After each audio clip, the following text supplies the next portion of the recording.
Hi, and welcome to the Polite Society podcast, powered by the Firearms Policy Coalition. We're recording this one on Monday, June the 1st, 2020. I'm Paul Lathrop. I'm Rob Morse, and on tonight's show, we'll talk about armed defense in the time of riots. I'm John Richardson.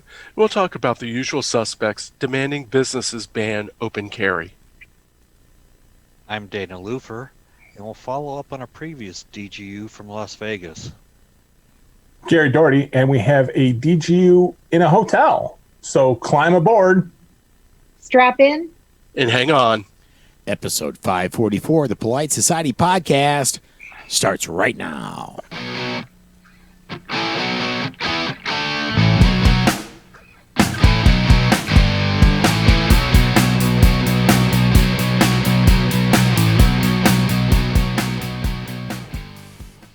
Well, we took last week off, and wow, what a week to take off. Don't do that lots again. of things have happened.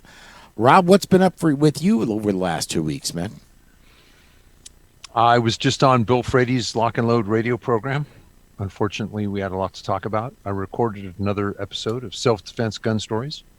Traveled out of state this weekend. They've opened Florida up for interstate travel a little bit, and I carried.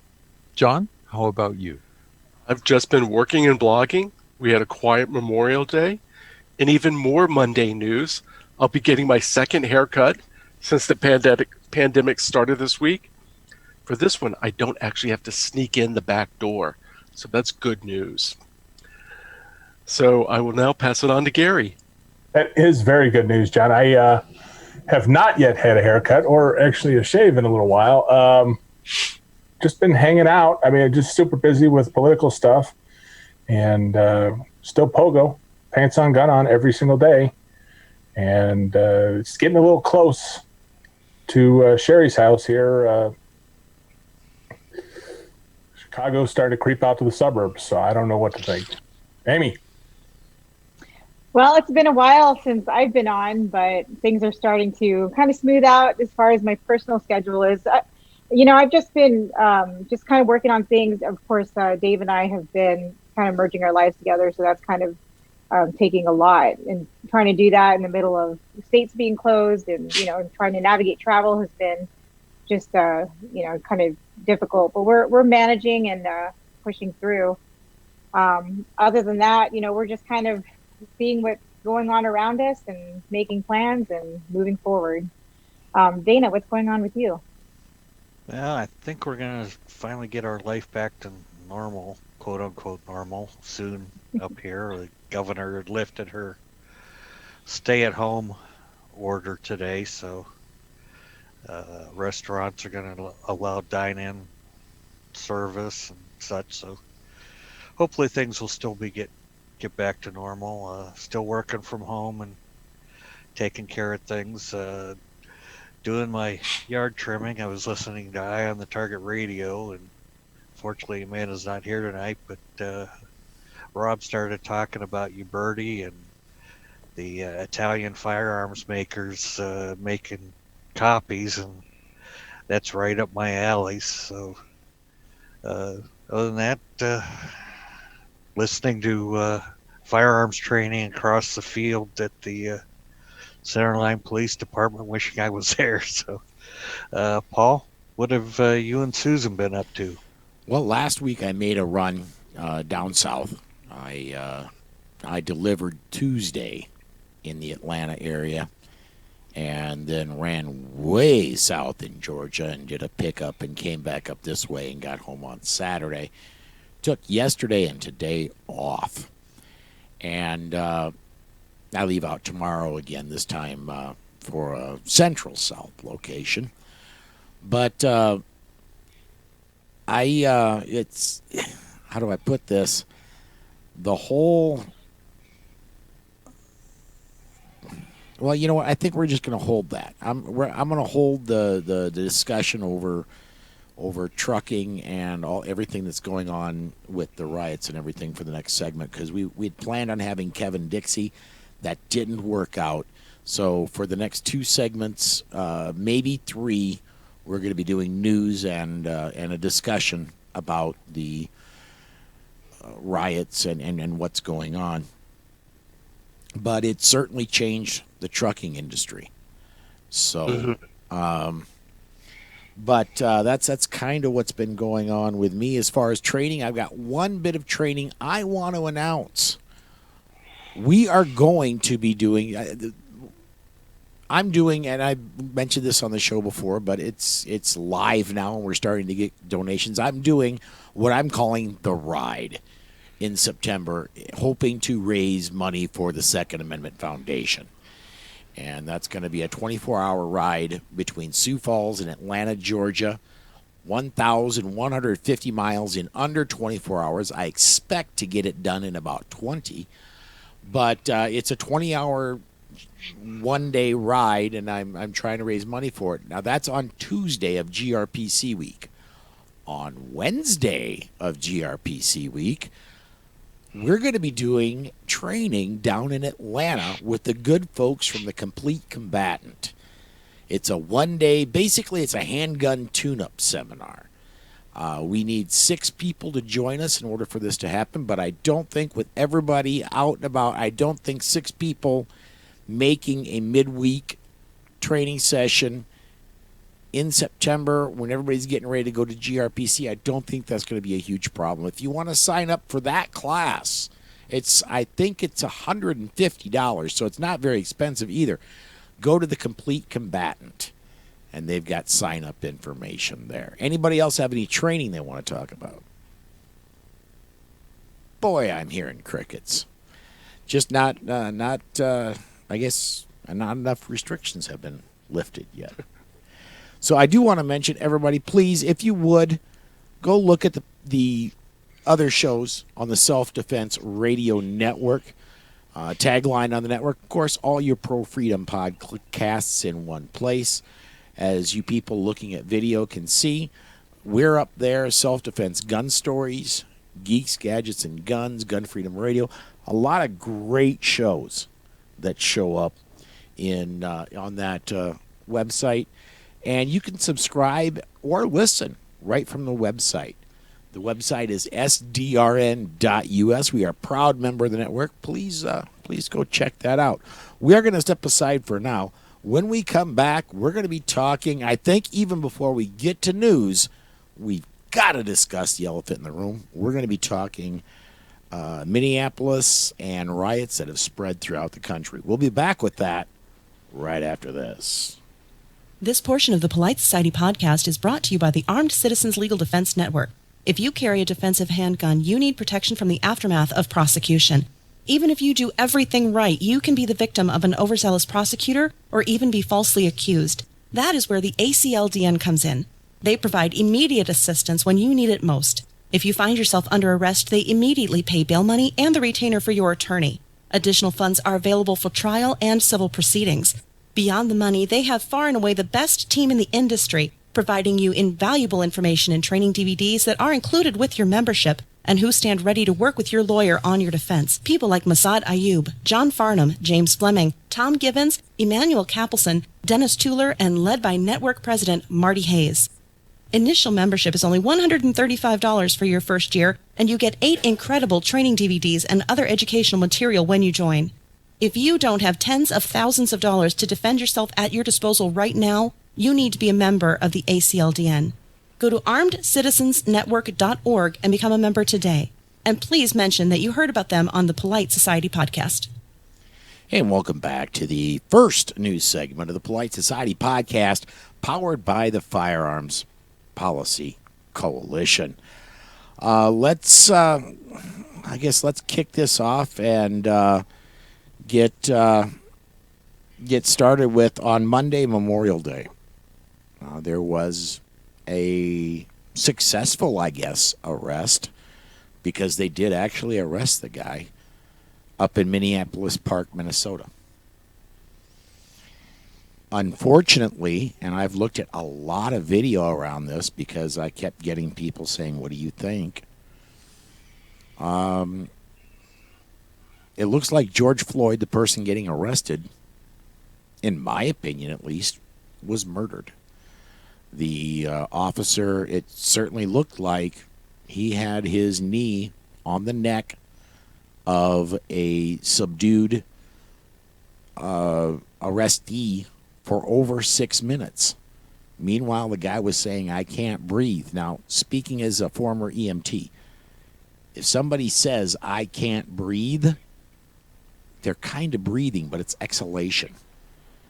If they say it several times and it starts getting weaker, there's a real problem. Technically, if you can say, "I can't breathe," you're breathing. But the callous disregard that I've seen on the videos that I've seen is horrific. And since then, we've had a lot of let me put it this, how do I put it, protests. But the protests aren't the problem. It's the riots. And what I'm going to do, I'm doing this on the fly, folks. I see now that we have, and I hope he's ready, Kevin Dixie is joining us. He was able to come in to the meeting, and Kevin joins us. Kevin, thank you for coming on the show, man. No, man. Thanks for having me. I do apologize about the technical difficulties, and we had a family emergency, but I'm doing my best. I promise I'm with you. Yes, sir. Is your family okay?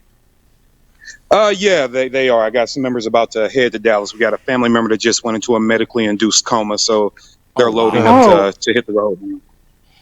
Yeah, so... Sorry to hear that, Kevin.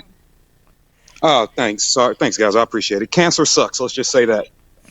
Okay. It does. Yeah. There are really ugly things I could say about cancer, but I'm going to avoid that. Kevin, when we set the interview up, I think the major thing we wanted to talk about, and I've heard you speak on this a little bit at Gun Rights Policy Conference and at AmCon when you've spoken, things can, if there's a group of people around and there are, things can get ugly in a hurry. And yeah, absolutely. And basically, what I'm going to start off with is, if you're amongst a group of people, there was a protest yesterday in Sioux Falls, a very peaceful protest. Some very powerful things were said. Some very good things were happening. And then hours and hours later, the protest turned ugly.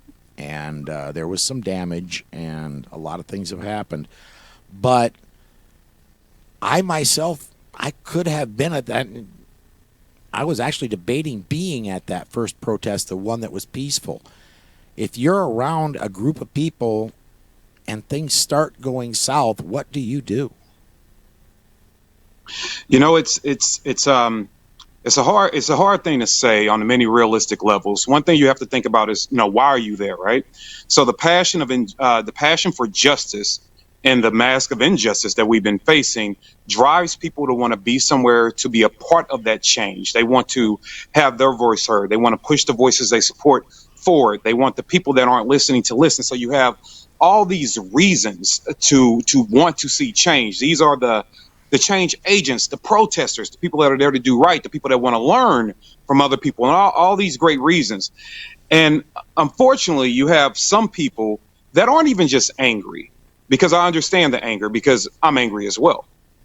But they're like, hey, this presents an opportunity for me to act reckless, not passion, not I want to see change. Oh, everyone's distracted. Let me steal a pair of shoes. And when those opportunities start creating an environment that is then going to be dangerous for you as a person that wants to do right, as a person that wants to learn, that wants to create change, that wants the president down to the local alderperson to hear your voice and create change. Once your life is then placed in danger, then I think that you have to make a judgment call. Is this where I want to be now? Is my voice better used and preserved for tomorrow? Do I want to avoid the chaos? Or am I going to be a person that's going to try to help stop the chaos? But that's going to depend on your heart and your skill set. I think if you are lacking that skill set, if you're lacking that knowledge, get yourself out of harm's way. Well, Kevin, go ahead, Rob. your words were echoing in my ear. You've talked about the riots that wiped out Black Wall Street. Those were inflicted by whites. Somebody commented on that and said, oh no, the manipulators are much more politically sophisticated now. We'll have minority areas wipe themselves out. And that tore my heart out. I wish I could just shout up and go, no, you're wrong. And I feel so manipulated when I think of it that way. One thing that and I think anytime we have anything that really places our country on a hotbed, right? You have some people that are just upset, and you can understand they're temporarily upset. Talk to them in a week, and they'll be calm, right? But then you have other people that are truly letting their true selves show. And it amazes me when people say, "Hey, just let because of whatever reason you want to use to support it, just let these minority communities burn themselves down. Screw the animals. Let them tear it up." Okay, cool. I thought this was America, though. And the last time I checked, I'm not American based off the zip code I live in. You're just as valuable as an American in a rich zip code than a poor zip code. We are supposed to be Americans. And that's why I tell people you have such a hard time getting people from these communities to say, I am part of one America. Because at every single chance you get an opportunity to separate yourself from me, you do so. So how can we say we're pushing together in a positive direction when every time things get a little testy, you look for a way to separate yourself from me? It doesn't matter if you live in Beverly Hills or if you live in Compton, California, the inner city of St. Louis, or the beaches of Malibu. You're supposed to be an American, and your community and your family and your life is supposed to be valued exactly the same. And I believe we all believe that. However, there are a lot of people that don't, including the individuals that are taking full advantage of the communities that are not part of said communities. If you look at the videos now, man, that's one great thing about cell phones and some of these great cameras. If you're looking around at the people that are causing chaos, majority of the people do not reflect that immediate area. They just flat out don't. We've seen, people that have been identified and some self-identified as Antifa that are damaging businesses. We've seen people with out-of-state plates that are in different places causing chaos and leaving. We've seen pallets of bricks be dropped off in zones where there's no construction going on, but yet we have pallets of bricks laying around. So there are definitely agitators that are causing or helping inflict damage. And then individuals like the one that you spoke to fail to bring up videos that went viral, like the black gentleman that is standing maybe 10, 12 feet in front of a line of state police that is out in an alley or alley type area talking to a large group of white people, telling them, hey, guess what, guys? You aren't going to keep continuously destroying our neighborhood. We appreciate your love. We appreciate you being out here with us, bringing help amplify on our voice and bringing the injustice to the forefront. We love you for that. Thank you for supporting us as Americans. However, tomorrow I'm still going to wake up black. These are still going to be the same cops in my area, and you get to go home. Right. So if you're going to talk about these things, make sure you're talking about them in an open fashion. Stop allowing your bias to be supported by one piece of news, but then ignoring it when it's challenged by another. So individuals like that, I think, are extremely small minded. And I don't think they belong at the table with the adults. I did. And you've probably seen it on social media today.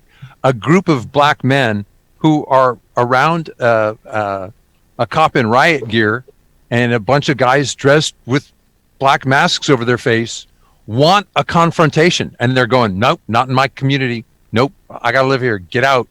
And I went, oh, man, my heart swelled with pride. That's awesome to see.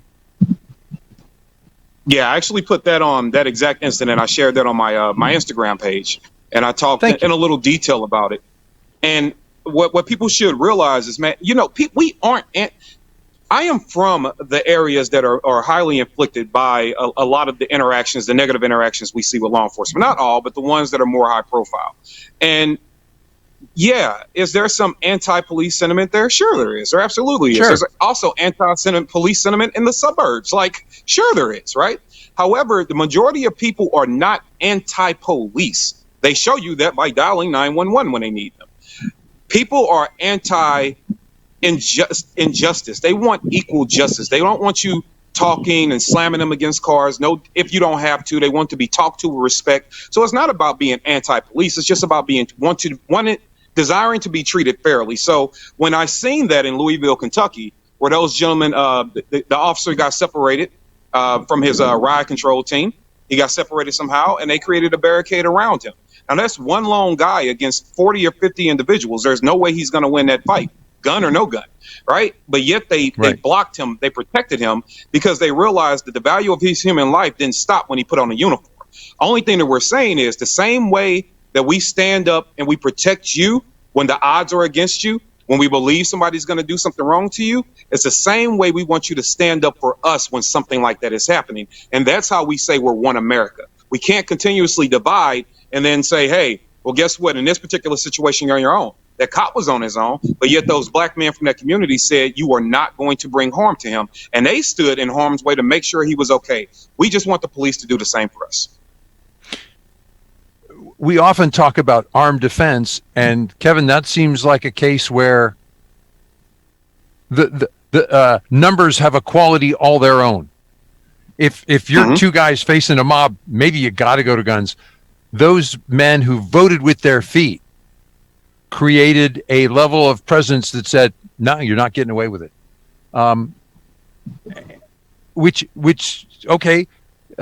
If you're going to go to those rallies, maybe you should leave your gun at home.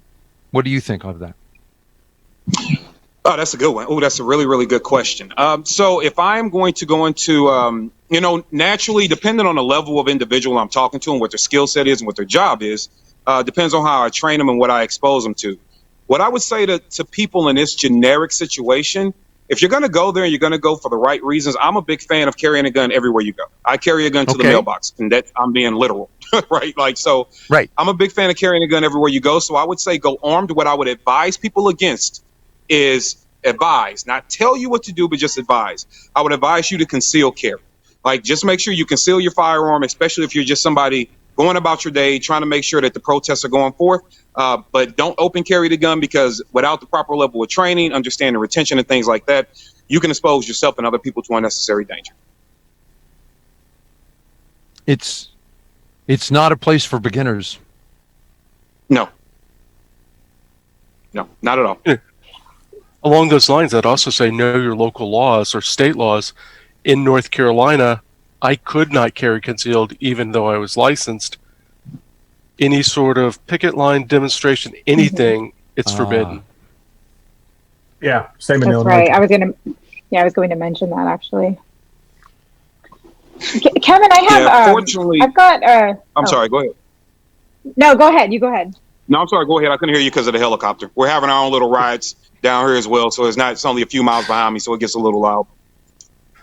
Well, I'm interested in your perspective on a few things, and one of the reasons, I kind of reached out to you and asked if you'd come on tonight to talk about some of this stuff, because I think all of us at this time we're trying to grasp some kind of sense about what's happening, and of course there's a lot of opinions floating around, and I know you speak very candidly and openly, on your social media platforms about your background, where you come from.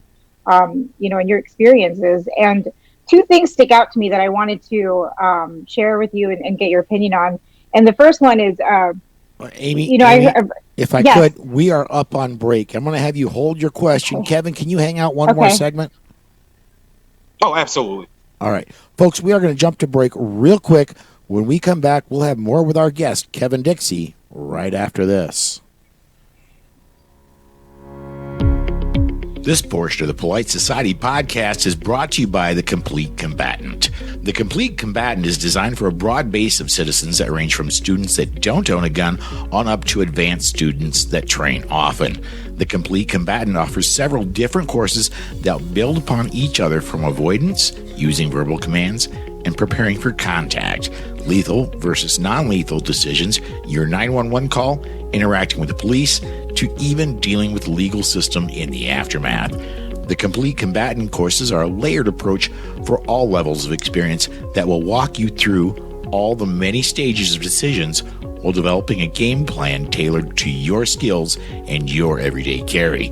please visit www.thecompletecombatant.com and make sure you mention this ad to receive 15% off. Again, that's www.thecompletecombatant.com and mention the ad for 15% off.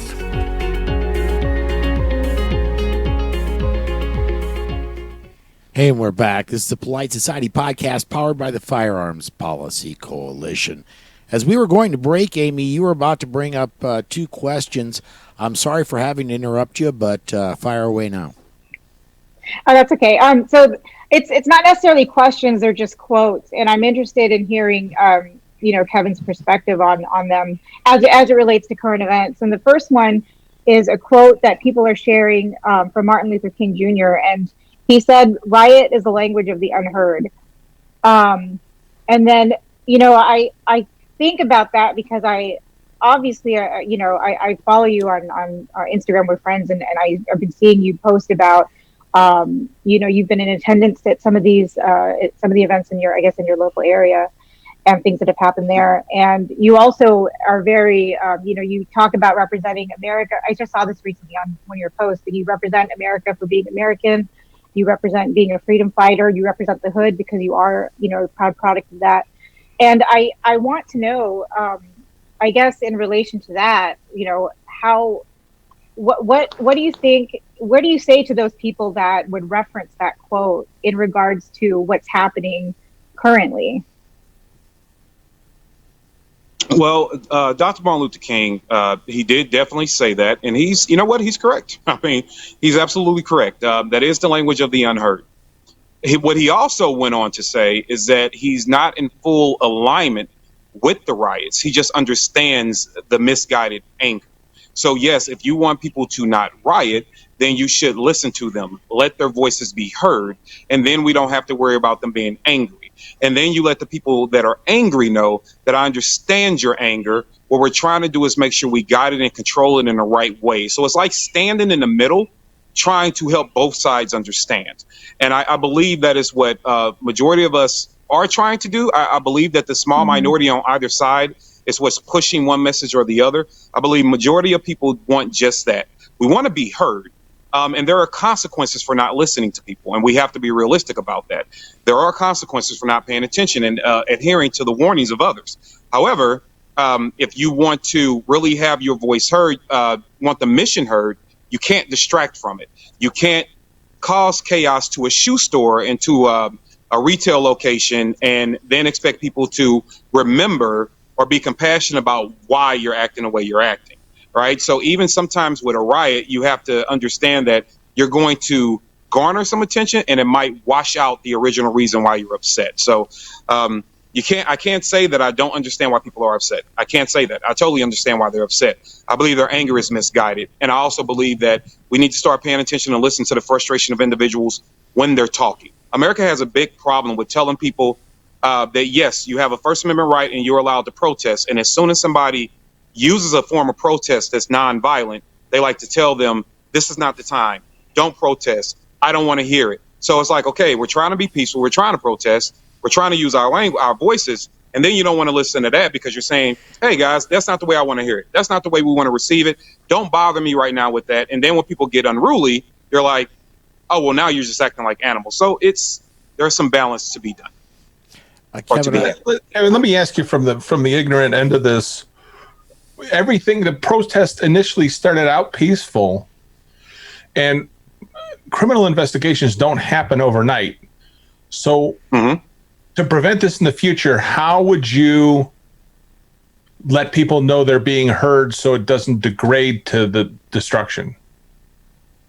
Well, it's a great question, man. And you know what? It's going to kind of depend on what's happening collectively. So right now we got a powder keg, right? First of all, everybody's been trapped inside with Corona, right? You got frustration with that. And then you add on Breonna Taylor, Ahmaud Arbery, and I'm just going with the high profile. I'm not saying other things haven't happened around the country. But Breonna Taylor, who was shot and killed in her apartment in Louisville, Kentucky. You have Ahmaud Arbery. And then with those two situations, man, we're looking at months. And in the case of Ahmaud Arbery, if that video when it came out, we're talking about something that happened February 23rd, and we're just getting real wind of it about 3 weeks ago, right? We had a local prosecutor that's trying to sweep it under the rug. We had, and then to say that police corruption doesn't exist in this case is kind of ironic, because a week prior or a week after he was shot, somewhere soon thereafter, you had the chief of police and 2 or 3 of his high-ranking officers in that same department arrested on charges of corruption. So when we aren't getting, and when I say we, I mean Americans, when we aren't getting a transparent and timely response to things, when things are being swept up under the rug for months at a time, yeah, that's not giving the system time to work. That's you hiding something. And Breonna Taylor, once again, 2 months before it really came out and we got the details of that case, that is you hiding something. Now, in this case, in the case of George Floyd, it happened on a Monday, and a week later we had charges pressed. I am not going to say that that took a long time. I believe in that situation, people were just extremely upset, myself included, because you got to remember, the public in general doesn't understand how the legal system works. But you want immediate charges for somebody murdering an individual in front of you. Now, had me or either one of you guys did that exact same thing on camera and somebody watched us slowly kill somebody for 9 minutes, we are going to jail that night. There is no doubt in my mind. We are all going to jail that night. But because of the law enforcement capacity and the things that they have to investigate, because he was a Leo, then it took a little bit longer. But people were impatient overall. That's why they didn't give this one time to play out. Did this have anything to do with the press fanning the flames? I'm sorry, say that one more time. Did this have anything to do with the press fanning the flames? Media is, I believe Maj says, the most effective devil in America. It really is. Mainstream media does play a part in everything that goes wrong. Their job is to amplify stories, get people to click, get people to read, for they can get ratings, make money. We get it. Sure they do. At the same time, we can't hide behind mainstream media and what they do, saying that nothing is wrong and it's all their fault. We also have to take some responsibility in giving them something to talk about, right? So if we're actually addressing the things and fixing them at the ground level with we the people, it doesn't give the media a chance to actually flame it as strong and get the word out there. But so yeah, they're evil. They're definitely divisive, but at the same time, I'm not going to allow people to hide behind the real issues just because you have somebody that wants to see evil, more evil done. I'm going to jump in. We've got some comments on social media. Matthew says, I saw footage where an apparent Antifa or provocateur was using a hammer to smash up some curb or get something to throw at police. He was snatched up by the crowd and handed over to police to be arrested. They didn't want him to change what they were doing there positively. Now that's one specific example, but there's been, even last night in Sioux Falls, there were people that formed a chain between police and the people who are wanting to make things violent. There's been positive things coming out of these rallies. Yeah, we've had, you've seen, I don't know exactly what city it was in, so forgive me for my ignorance on that, but we've seen a police officer who was grabbing a young black male. I want to give this kid maybe 15 at the oldest. He grabbed him. The kid was crying just out of frustration, and the cop grabbed him and hugged him, right? I've seen cops pray with people. I've seen a sheriff deputy literally throw down his baton and say, let's talk. You have seen some great things come out of it. And so there's always people that want to be really, really angry about one thing or the other. And we can understand, I know I do. At the same time, that doesn't mean that everyone that is angry and everyone that has on the uniform is going to clash, that human beings can't understand. Look, my phone is full of people that are still out on the job. And I'll tell you what, it has been filled with nothing but, I hate that the guys did that. I hate that I had to watch that on camera. And you know what, man? Now I got to suit up and go out and confront the people that are upset about it. And I really don't want to. But I also have a responsibility to keep the rest of the community safe. This thing just isn't even just down the middle. There are a lot of good coming out of it and a lot of good people on both sides, more good people than bad on both sides, that just want to see the world become better, period. Kevin, could I amplify what you said? For a long time, I've felt frustrated by the use of qualified immunity and the speed at which the the legal system seems to grind when there are questions of law enforcement abuse. And I saw just today that Clarence Thomas said, yeah, you know what? We really need to look at that. The Supreme Court evidently has been way to one extreme. I think of 30 cases that were brought where they were claiming deprivation of civil rights under color of law. Only 2 times did they ever find against law enforcement. And Clarence said, you know, I think we missed. That has to change. And I would agree with him. You know, one of the hard things for people to realize, and I get it, because we all have different perspectives about life. We've all seen different things. And I tell people all the time that we have to realize that in a lot of situations, in a lot of circumstances, the people that you believe are just sometimes are not. It's kind of like having a kid, right? Your kid's going to be their best in front of you, but you don't know what they do when they go outside, right? They become a different person. You know, like, so yeah, they're great at home. They're great at the local family park, you know, picnics and things like that. And you believe him, and you believe that he's going out and he's putting on that uniform every day doing a good job. Look, man, it's not always the case. I can tell you firsthand. I've watched police officers in my neighborhood get out and steal drugs and money from dope dealers, and then leave them there and drive off and come back and rob them again, you know, the next couple of weeks. But they never came and just patrolled. They never got out and talked to me about baseball, asked me how my grades were in school. I've seen cops come up the street and get out and literally grab school kids, you know, by the back of their heads and slam them up against brick walls because they're suspected gang members. These are kids that I'm in an honor roll with at school. So no, it is not all what people believe it is. And I do believe that law enforcement should be held to a higher standard. And if you do something wrong, you shouldn't get the opportunity for it to take longer before you're brought to justice. We're all human at the end of the day. If I do it wrong, I expect that same justice that I get or punishment that I get to be the same for anybody in uniform. I don't get why it's different. As a matter of fact, one could argue, like when people bring up, hey, well, why aren't you guys talking about black on black crime? First of all, you're being you're just being blinded because I talk about veteran communities all the time, and so do so many other people. But the biggest thing is this: an individual that is just living their life didn't raise their hand and swear an oath, right? You are held to a higher standard when you raise your hand and you swear an oath. And people are just asking that those standards be applied when you do something wrong. I really don't see anything wrong with that, and we do need to be able to hold people accountable for when they do something wrong.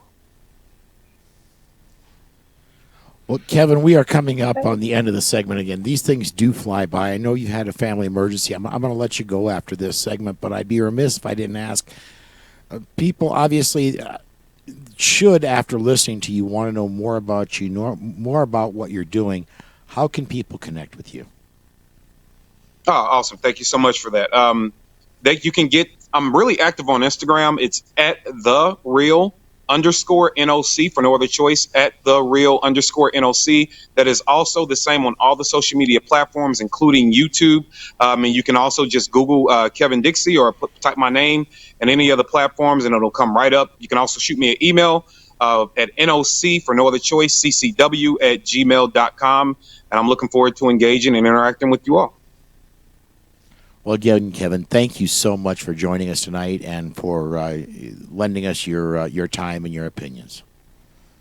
No, thank you guys for having me. I greatly appreciate it.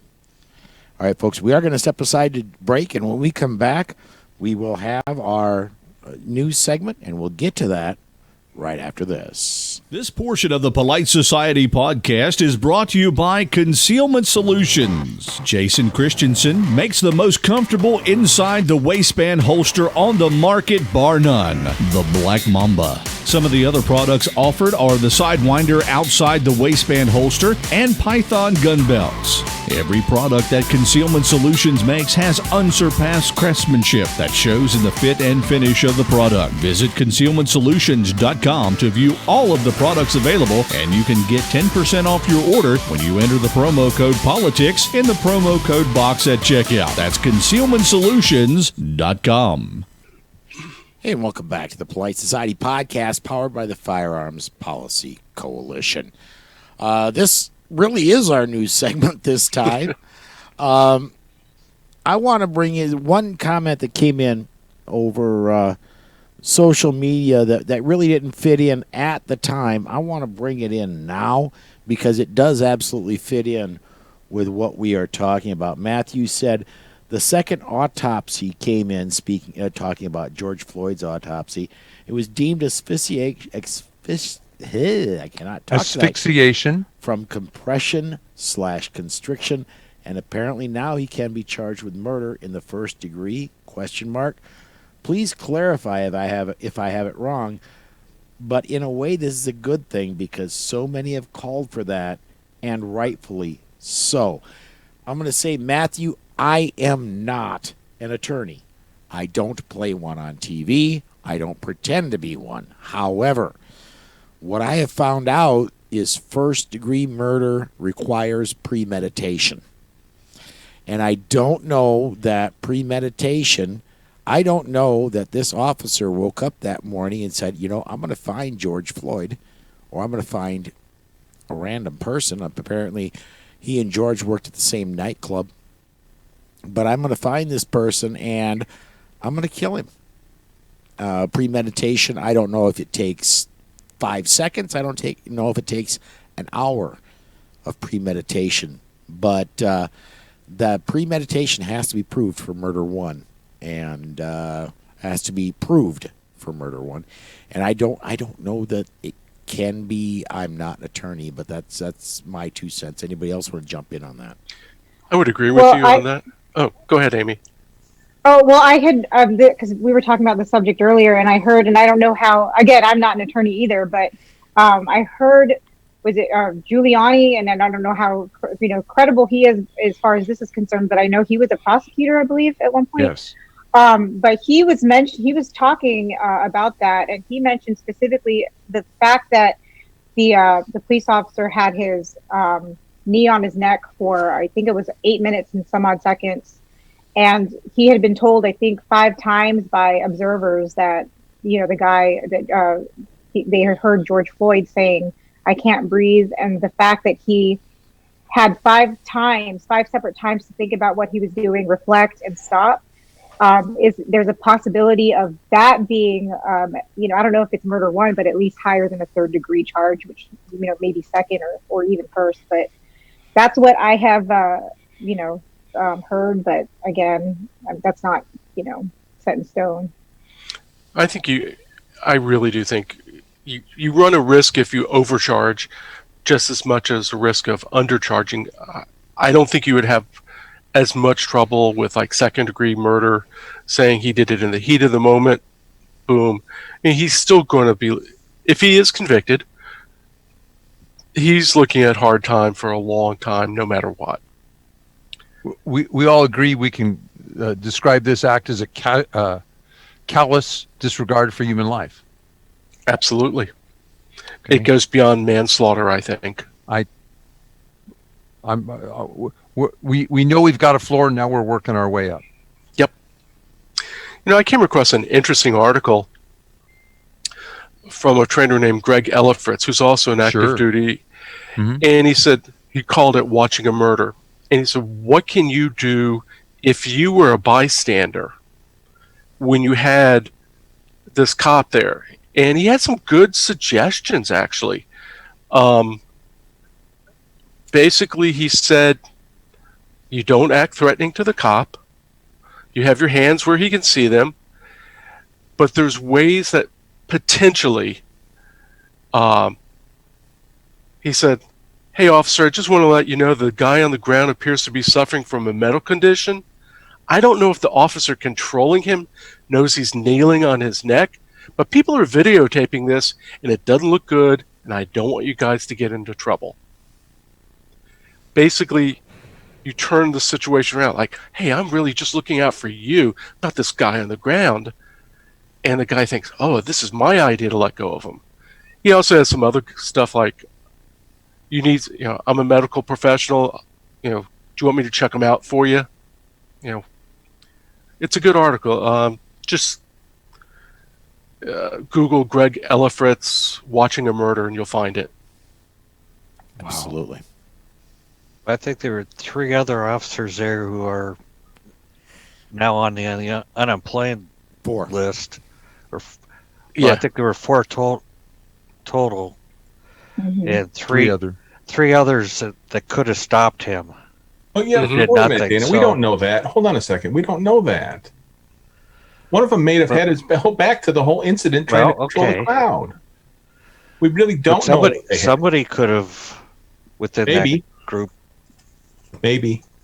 Yeah. Well, I will say this: I saw a badge cam from the one who was not immediately kneeling or who was doing basically crowd control.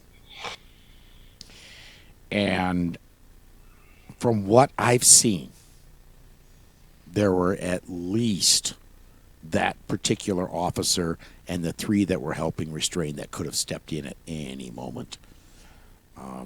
That's my opinion. That's from what I've seen. I am speaking for nobody but me. What Kevin brought up a larger issue in our community. We have a larger issue in our politics. So I'm going to go to politics and guns just out of habit. Police unions often manipulate the process by which a policeman can be dismissed. The officer in Parkland, Florida, who stood by as students were murdered, was reinstated and given back pay. Yep. The union, rightfully, represents the union, not necessarily the citizens. It should be the politician's job to represent the citizens. Too often, they appreciate the union support and think that is enough to buy votes. I think we may see something else here, and I hope we come out smarter. I hope we come out wiser, saying, no, you really need to do the job of a law enforcement officer, and if you're a threat to the community, you need to be removed from the force. Agreed. Yeah, I agree 100%, Rob. My only point was we don't know what the other 3 officers were doing at the time.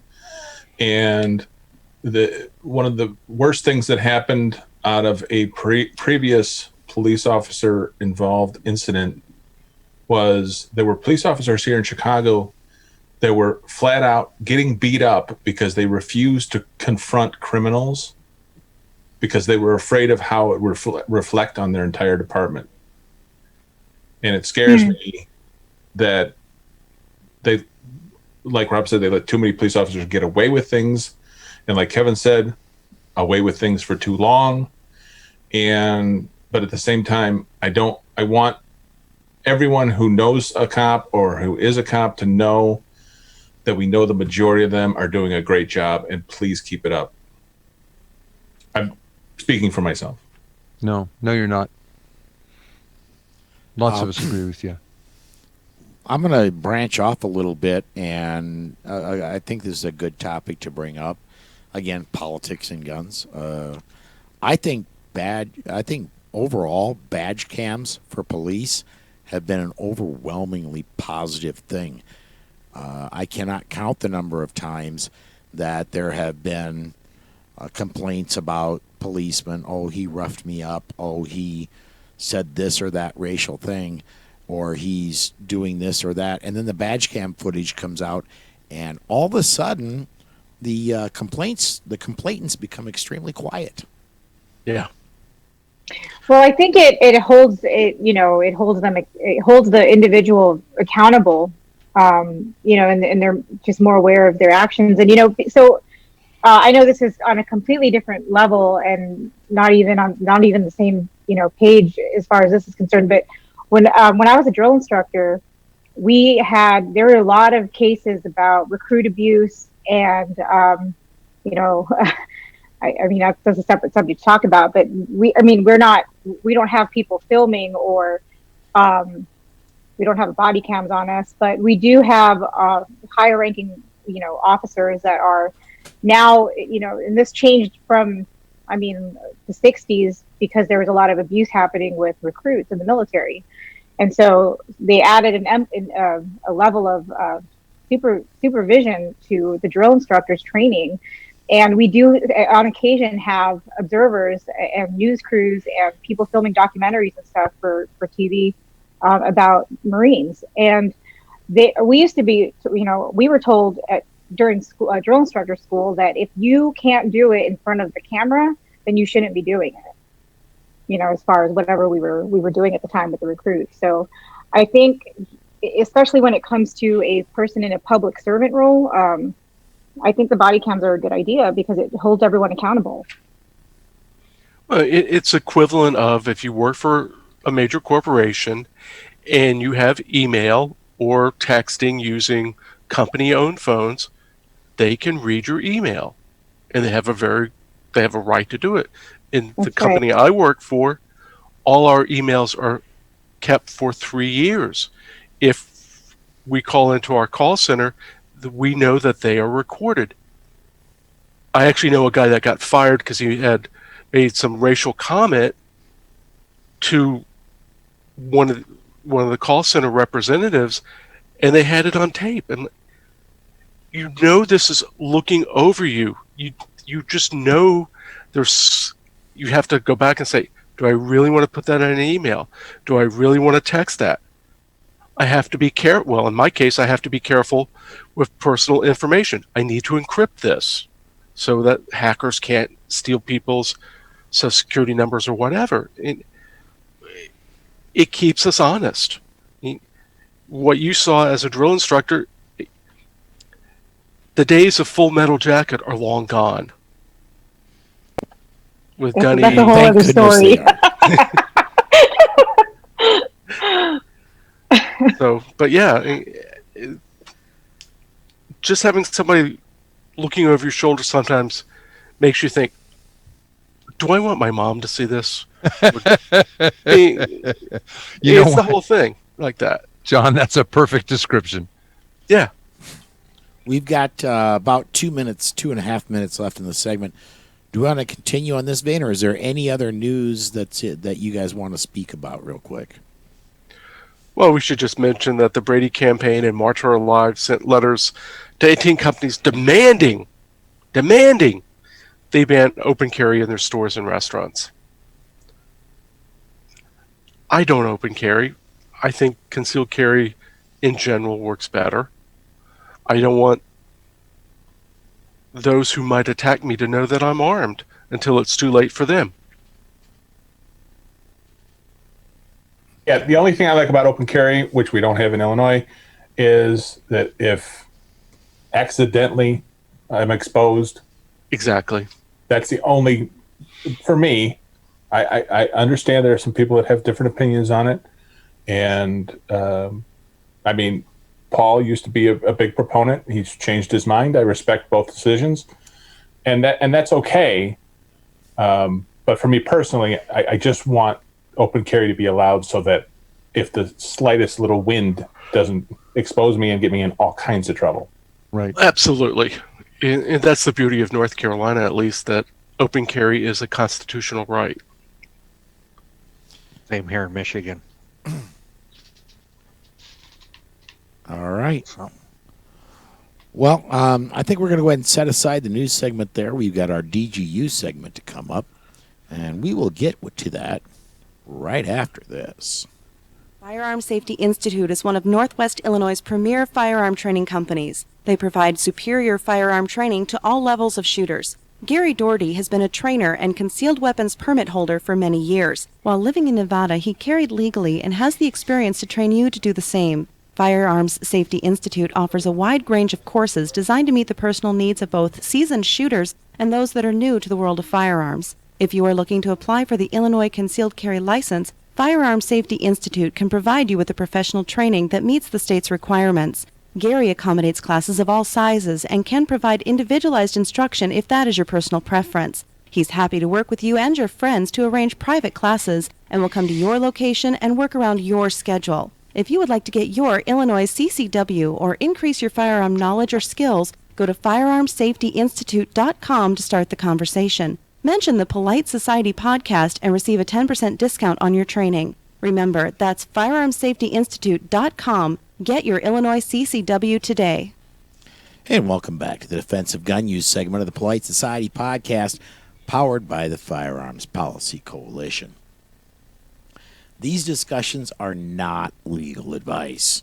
Some of us are trainers, but this is not formal training, and you need formal training.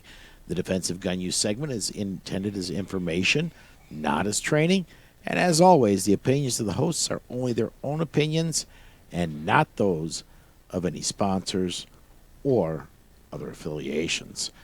We don't have these assigned out, so I'm going to just go ahead and take the first one. First one comes out of Las Vegas, Nevada.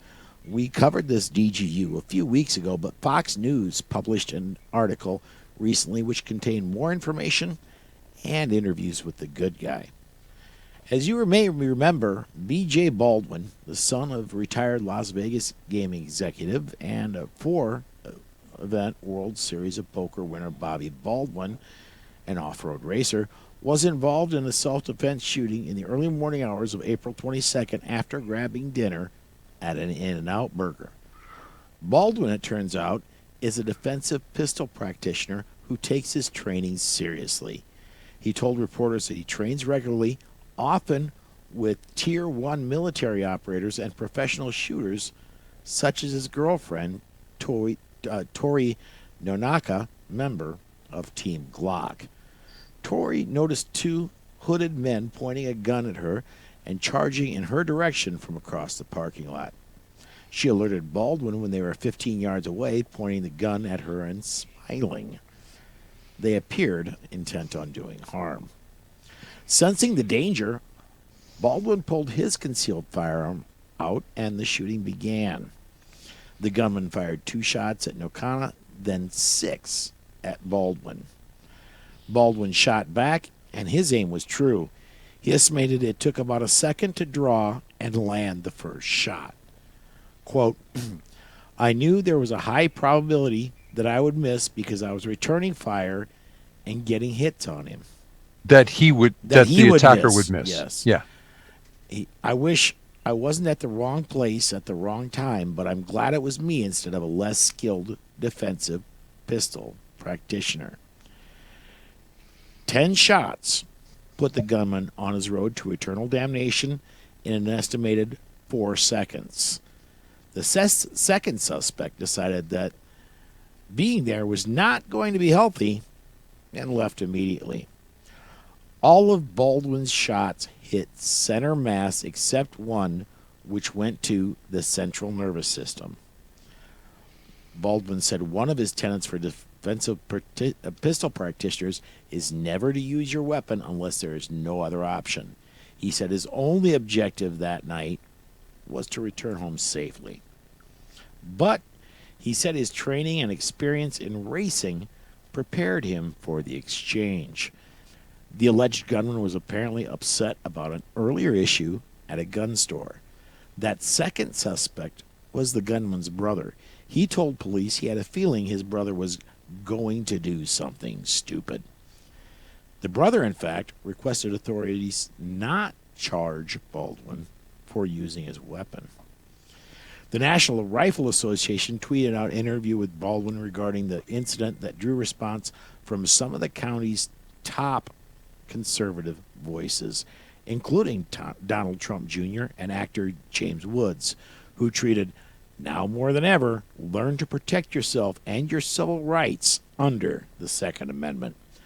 Baldwin told the NRA, quote, "As soon as I started engaging the first person, the second guy realized that I had a firearm and was there to fight to make sure I made it home to my family." That struck fear into his heart, and he ran as fast as he could in the opposite direction because he wasn't going to get into a gunfight. Getting in a gunfight was not on his to-do list. Rob, man, you're up first in show notes on this one. Okay, I'll say what everybody else is wondering. I have no imagination. Why wasn't Tori carrying?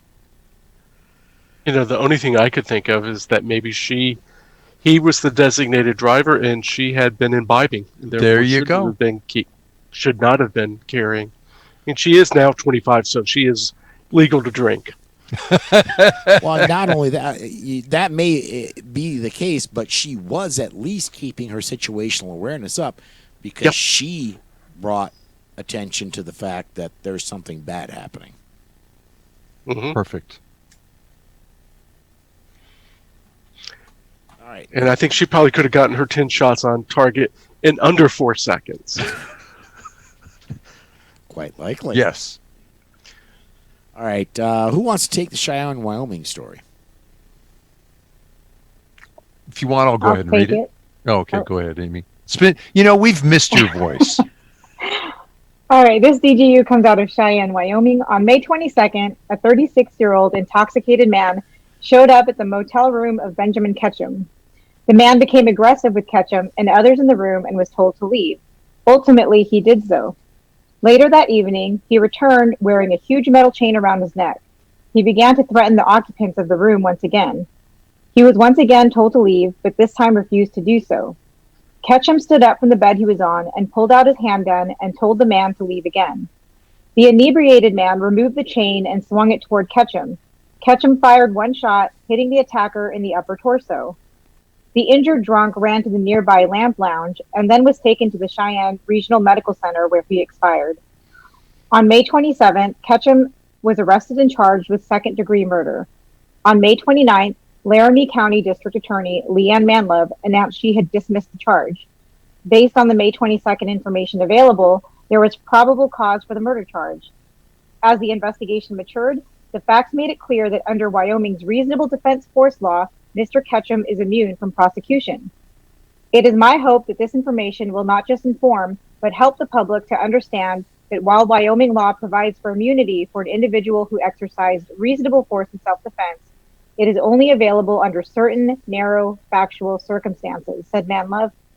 Those facts were present in Mr. Ketchum's case, but I have deep concerns that this dismissal will be misconstrued as a get-out-of-jail-free card for anyone who wants to use lethal force for any reason, she added.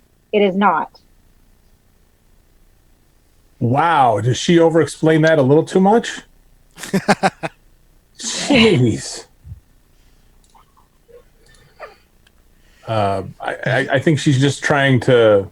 I don't know. It's just over. Yeah, it's just overdone though. But it did hearken to me. Interesting when I asked Kevin earlier about the delay for prosecution with the police officer in that case. They did arrest this guy and charge him within a week, fairly quickly, and then withdrew the charges. So maybe it's possible. I don't know. What do you guys think? Is it possible to charge somebody early on and then withdraw them, or? Yeah, of course. Yeah, I mean, especially if they now see more facts come out and they say, I'm not going to win this case. And we don't know whether Mr. Ketchum, in the meantime, retained legal counsel who just went to to Ms. Manlove and just said, you're going to lose. Here's the facts. Well, if prosecutors started going that way and charging quickly and then withdrawing, ACLDN friends, make sure you got lawyers lined up. Absolutely. And Gary, my case in Nebraska, they charged really fast. It took them a while to drop the charges, but when the facts came out, they did drop. But you had to fight that it cost over money. a year. Yeah, that still cost you. It was almost 6 months to the day between when I was charged and when the charges were dropped, and it cost me tens of thousands of dollars because I wasn't a member of ACLDN when the incident happened. So all right. I do want to mention that we do post, or we will be posting, all of our news and DGU articles up at PoliteSocietyPodcast.com. The site is down right now. I had issues with how the site was being hosted, and I pulled it. I shut it down. Pulled it from where it was being hosted. It's being moved back to something that's more under my control. And I'll just be honest. I've been working on butdidtheydie.com. By the way, please go to butdidtheydie.com and donate to the Second Amendment Foundation. Support my ride in September. But yeah, it will be back up, I hope, in the near future, but it's really not a priority. We've been not updating it for almost a year and a half, and nobody's really complained yet. And so it'll go back up eventually, but it's not number one on my to-do list right now. What we're going to do right now, we're going to go ahead and step aside to break. When we come back, we're going to close our show up and talk about blog posts, and we'll do that right after this. In 1928, Germany required its citizens to register their firearms, making possible Hitler's 1938 Nazi Weapons Act, disarming all Jews. Now ask yourself, what is the real consequence of registration? All in favor of gun control, raise your right hand.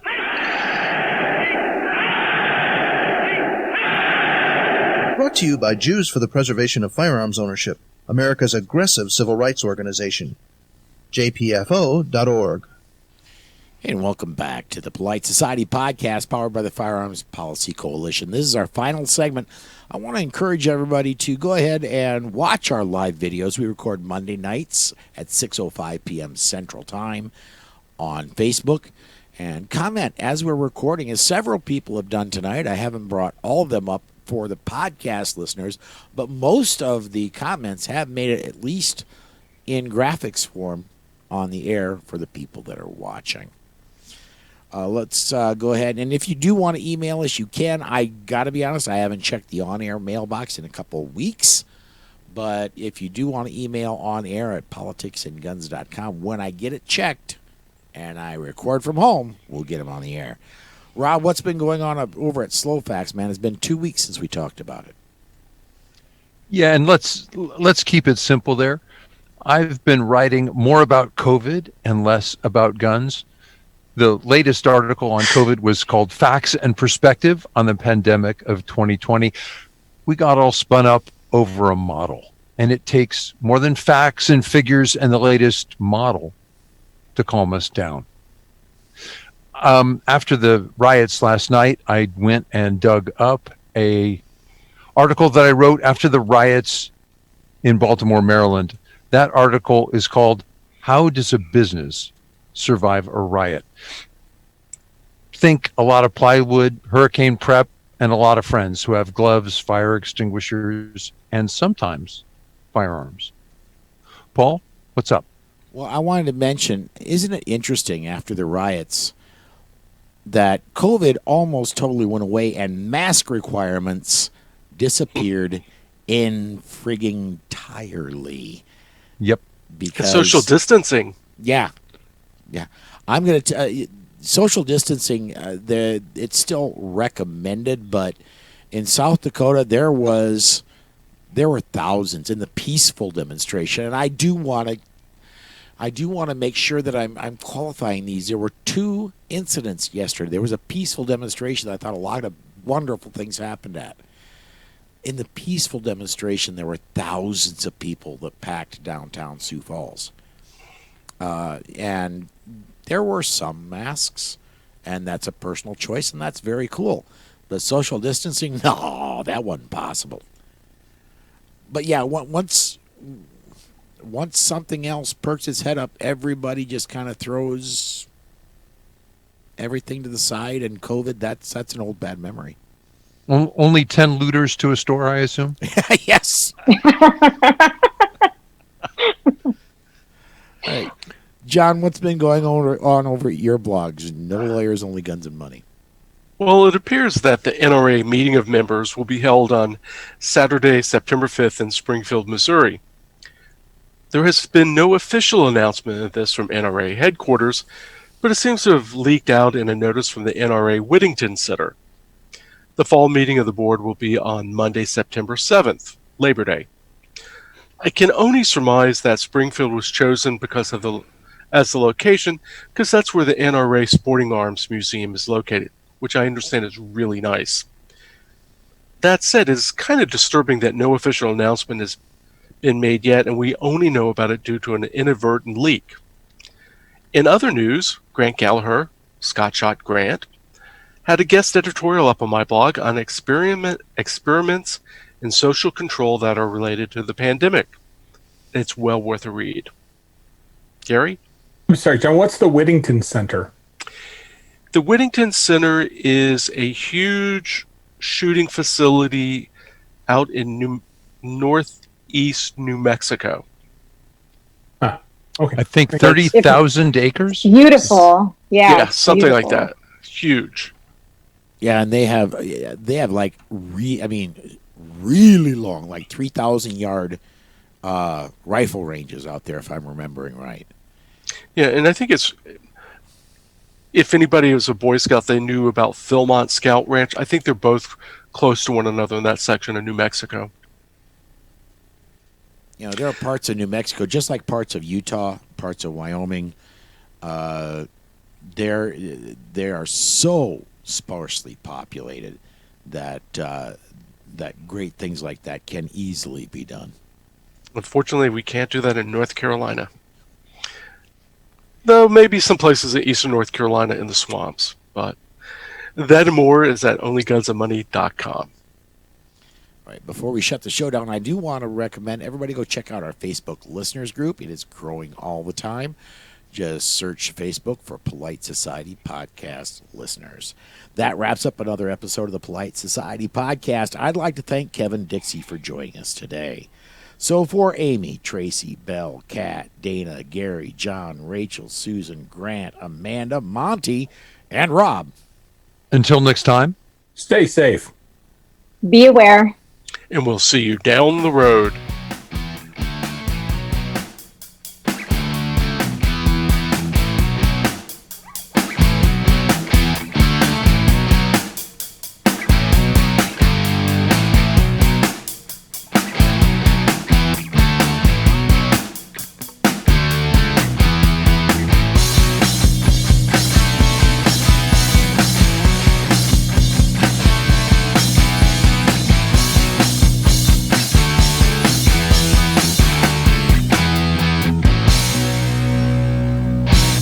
The views and opinions on the show you just heard are those of the host and the guest and are not necessarily the views of any sponsors or other affiliations.